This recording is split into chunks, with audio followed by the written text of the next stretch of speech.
Figured we'd start where we left off last time. That was the first place I ever saw my DOC, crystal meth. If you're confused, I'm working this program called self-authoring that you can find down in the description below. I'm currently working on my past. This video might be confusing if you haven't watched the first and second videos right before this one. I'd suggest going back. Honestly, all of doing this has been rough for me, especially going into what we're about to. Let's just jump right into it. So let's start where we left off in the last episode. I graduated high school and I saw my DOC for the first time. The first relapse is all kind of a blur to me, but I'm gonna try and hit some key points here. You know, I started to prepare for college. I went to this community college called Grayson County, but trouble started prior to that. You know, let's call him Anthony, my closest friend since 3rd grade that I began to use with. Basically, I kept helping him, I guess, do runs, and I was around the drug a lot. Eventually, there was this time where we were just chilling at his mom's, where we would stay often. And there was just one day we were in the back room, his room, and he was smoking, and you know, I was just kind of chilling with him, and I was just watching him, and I was like, you know what? I've seen it enough times to know it doesn't affect people the way that the internet and these TV shows portray it. I just want to take a small hit. But I just remember cleaning his whole entire room that night, and I don't think it was because I was actually tweaking out or anything, but it was because I had this perception that tweakers clean everything. But that was the extent of it. You know, there was no immediately got addicted after one time. I didn't experience that. Matter of fact, it was probably several weeks, maybe even a month or two, where I was like, you know, I hit it one time, maybe I should try it again. I just remember becoming completely consumed in the drug with Anthony, if you will.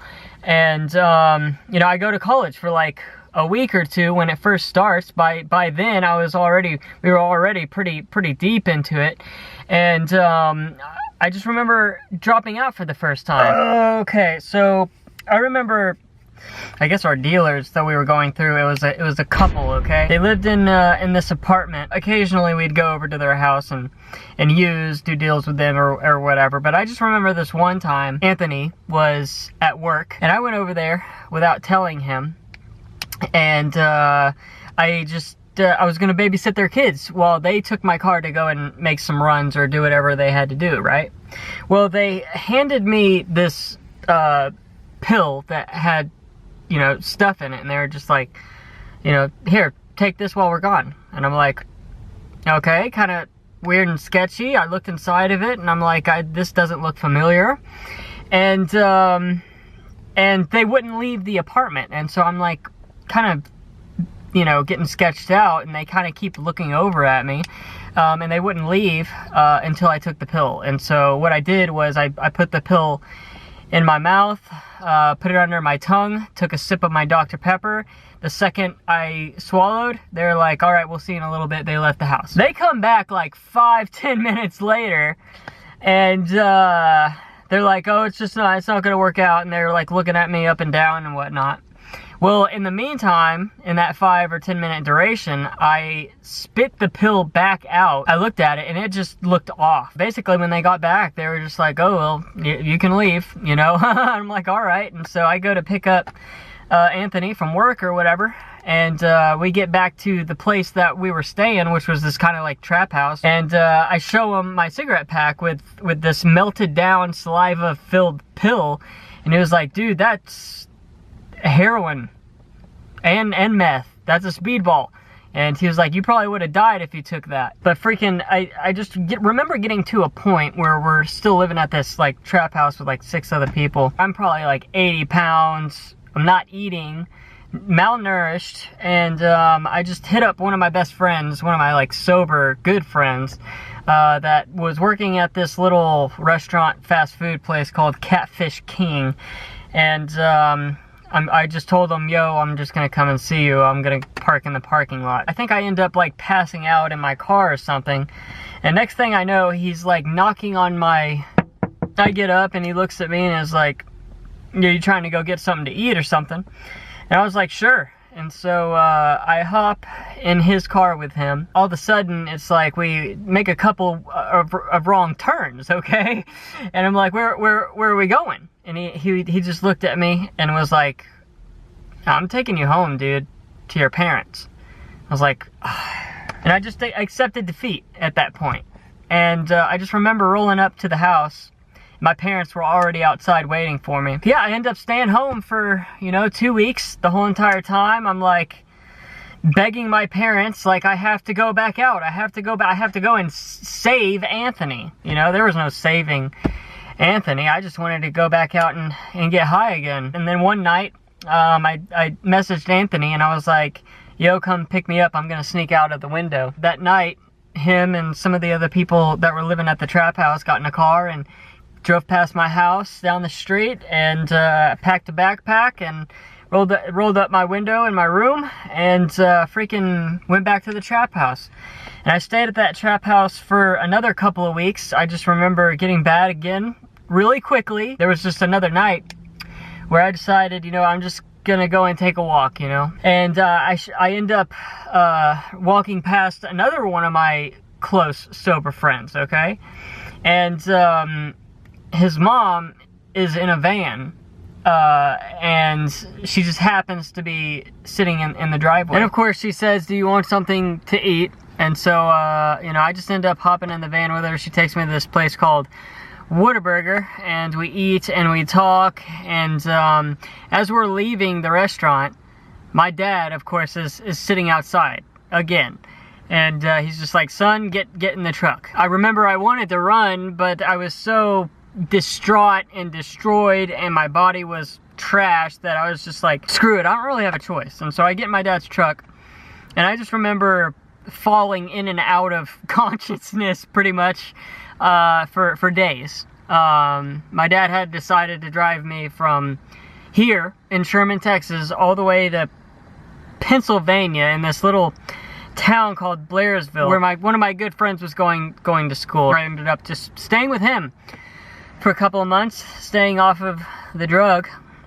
And then the holidays roll around and we come back to visit family or whatever, and I just remember staying, and pretty sure I relapsed right after getting back.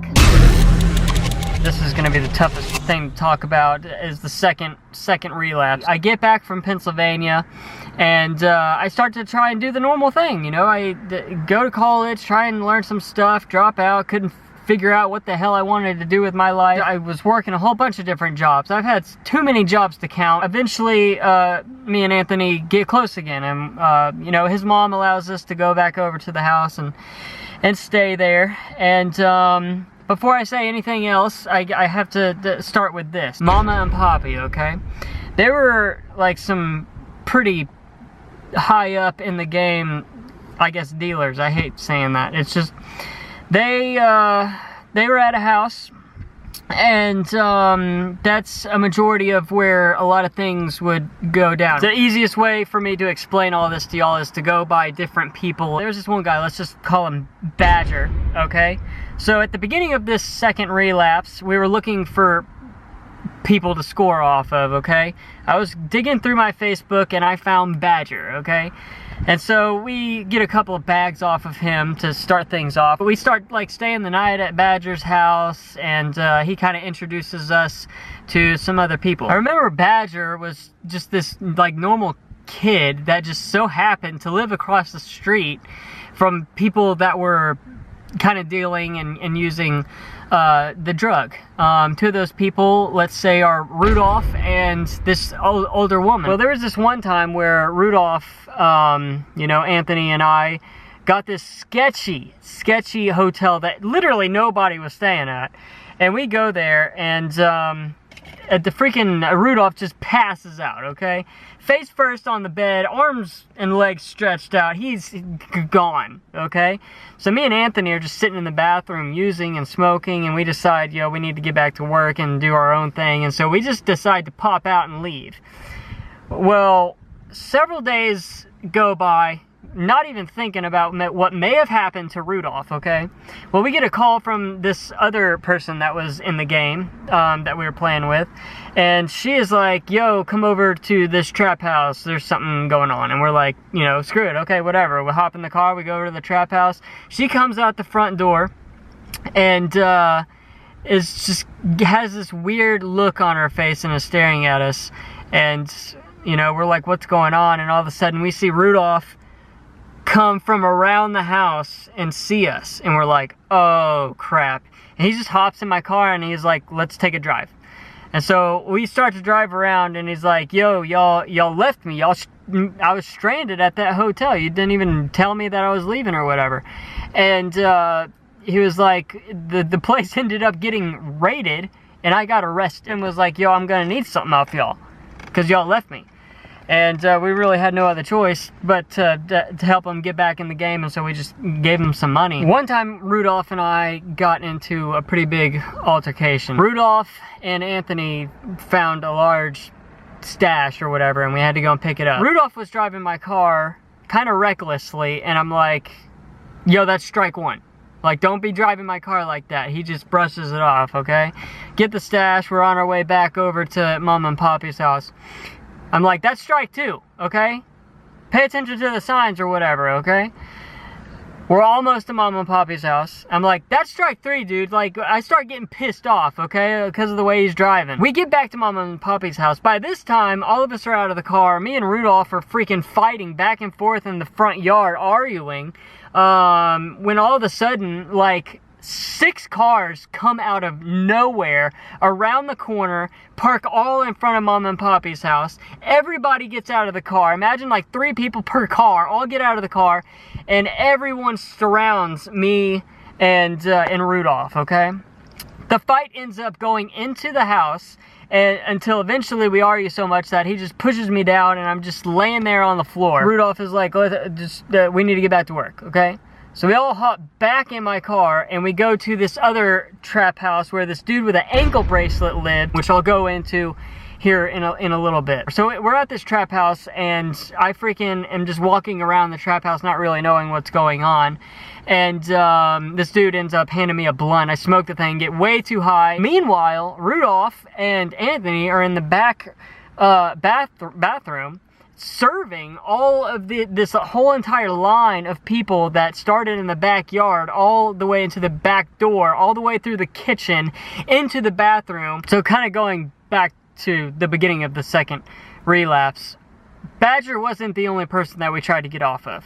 There's this other guy, let's call him Freddy, okay? I had known Freddy for a while, just kind of growing up and through school. Well, there was this one time that we tried to get through him. He ended up stealing the money, and that would become an issue later on. One time we went to Mom and Poppy's house, and there was this meth party going on.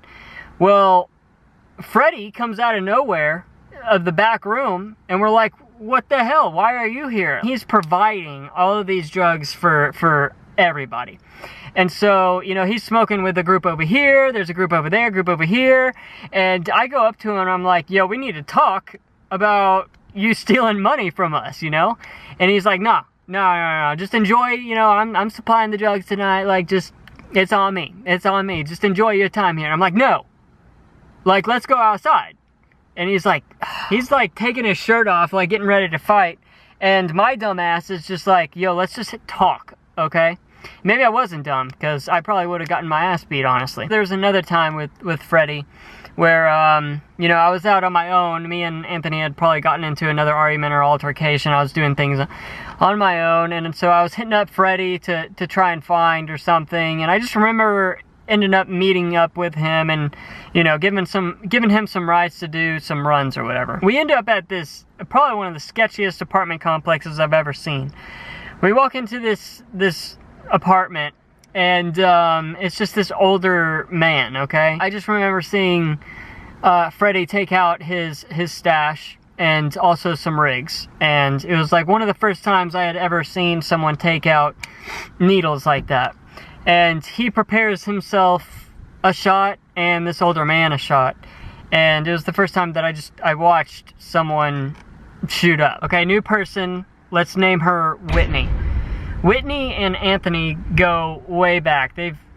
Have been friends for a while, okay? Whitney's parents allowed us to stay with her for a month. There were two major things that I remember happening. I actually got sick while using, and I was like, do you have any pills or prescriptions or anything I can take to feel better? And she was like, yeah, I think I got something. And so she gave me this liquid medicine, and I drank it. I'm allergic to penicillin, and I'm pretty sure there was penicillin in that medication. But I remember being strung out, sick, and I took something I was allergic to, and I remember I puked for like 3 days straight. And eventually I started to feel better, and then there was this other time that was pretty traumatic. I remember getting in a high-speed chase with my dad. You know, occasionally I would be fiending and I would need to figure out how to get money, and I would go back to my parents' house to go and find things to pawn. And there was this one time I was at the house trying to take some things, and I'm reversing out of our parking lot, and I see my dad down the road, and I'm like, shit. I reverse as quickly as I can. I dart off, okay? Well, it's too late. My dad saw me. He's coming down the road. Well, I'm trying to get back over to Whitney's place, okay? Where I can be safe. And so it's a pretty far drive to Whitney's, and so we have to get on the highway. And I just remember me and my dad like going at it like 90 to 100 miles per hour, and I hit this stoplight. So I get to the stoplight, and it's red, and I'm like, oh crap, oh crap, oh crap. My dad's pulling up behind me. He gets out of the truck and starts banging on my window, and so I like spin my wheel and I go over a median, and then I take off. He gets back in the truck and he starts chasing after me again. We go 90 to 100 again, and we get to this residential area, and he's like trying to block me off in the street, and I like am driving through people's yards trying to avoid him, and we just go in circles for a while until finally my dad just kind of gives up. So what ends up happening with Whitney is her parents allowed us to stay there until we got jobs and could get back on our feet, which obviously never happened. They ended up finding out that we had been using the whole entire time, and we got kicked out. Two other dealers that we were associating with, let's call them Jerome and Bigger Set Lady. This dude was probably the most terrifying person I had ever seen, like, in my whole entire life. I had a laptop, an expensive laptop,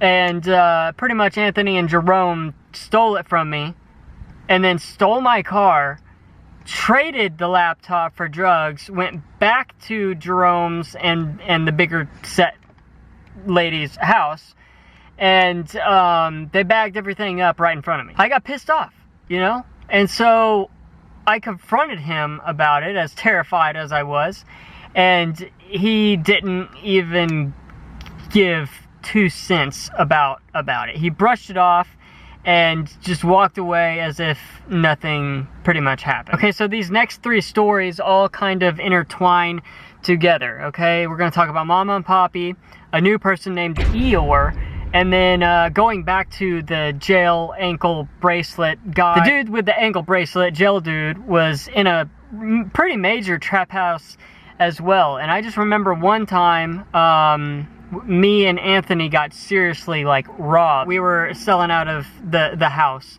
and I think we left our scale in the bathroom. He calls us one day and is like, yo, come over, I gotta do something or whatever. Me and Anthony go through the back door, and as soon as we close the door, him and his friend just grab us by the shirts and drag us down the hallway into the bathroom. They close the door, and they pretty much are like, give us everything that you got. They checked our pockets, and we had to give them pretty much everything that was on us. And then there was another big major story. One time, Anthony was passed out on the couch, like when there was this half-assed meth party going on at Mama and Poppy's house, okay? To this day, I don't know if it was a setup for me, or they were trying to train me to become better in the game and sell, which was never my intention. I was basically just this addict, and one way or another, Mommy was like, steal Anthony's wallet out of his pants. And I was like, weird. Okay. And so, you know, I take Anthony's wallet out of his back pants, you know, he's like gone on the couch. And mommy's like, come with me. And we go into her room. She takes out this big stash and a scale, and I give her all of the money. And I just had this big stash. I walk out of that room, and everyone in the house looked at me like I was now the king. Like, I was the one with the stash. Like, I'm the one that has to serve everybody. And I didn't know what to do with I hadn't experienced, you know, going off and doing that on my own. I was never that type of person. And immediately I had all of these people like, yo, let me help you. I'll get rid of that, some of that for you, you know? Hey, let me give you a ride over here. Let me give you a ride over there.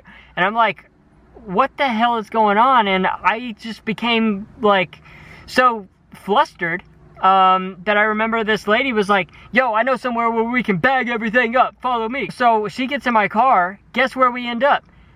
The jail ankle dude. So of course we go back to the bathroom, and you know, I get this scale out, and I am so like not knowing what to do. Everyone's looking at me like, are you gonna share? Like, you know? And eventually I get so frustrated that I'm like, yo, I think I need to leave. And so me and this other girl get in my car, and I just remember going to this other person's house, and she's like, yo, I know this is stressing you out, just leave it with me, I'll sell it off for you, you keep this a bag or two, and, you know, we're good. My dumb ass was like, you know what, screw it, yeah, fine. I pretty much give her everything that I have.